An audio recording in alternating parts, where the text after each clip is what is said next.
All right, our next question comes from Terrence from San Juan Capistrano. Terrence writes, my 401k at work is invested in target date funds for the year I plan to retire, but I keep hearing negative things about them. Are they bad? Terrence, great question. This target date funds in general are going to be a little bit more applicable no matter what account you have. In Terrence's case, it's a 401k, but that could be a 403b, 457, an IRA, a Roth IRA.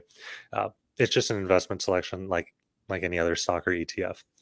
But to your question of are they bad, it's going to be relative to you.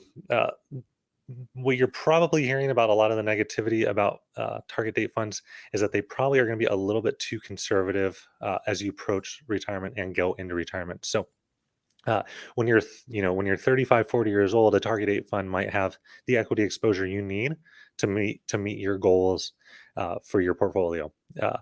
But target date funds are notorious for getting way too conservative, way too quickly. It's a common misconception. I'm approaching retirement. I'm not 25. I'm not 35 anymore. I need to be conservative, which there's an element of truth to that. But you have to keep in mind, hypothetically, let's say you retire at age 65, you still can have, there's a 50% chance you're going to live till 90, 95 years old. You still have 30 more years of investment ahead of you. So you need to make sure that your allocation, even though you're retired, is still going to meet your goals as you live to 90, 95 years old. So that's probably where you're coming and hearing from some negativity about target date funds is they get way too conservative way too quickly when you still have a long time ahead of you for your investing journey. Steven, let me chime in on that. One of the other challenges with target funds is you have this more passive allocation that is not necessarily reflective of what's happening in the market or the economy today.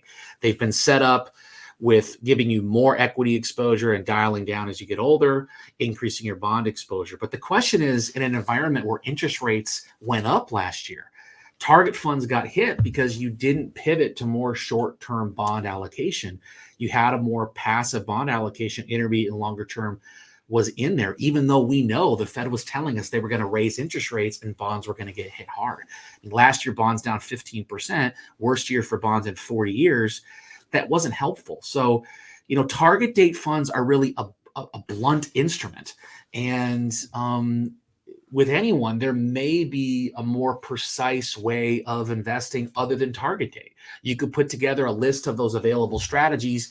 Maybe you want to have more exposure to US, more exposure to NASDAQ, more exposure to international.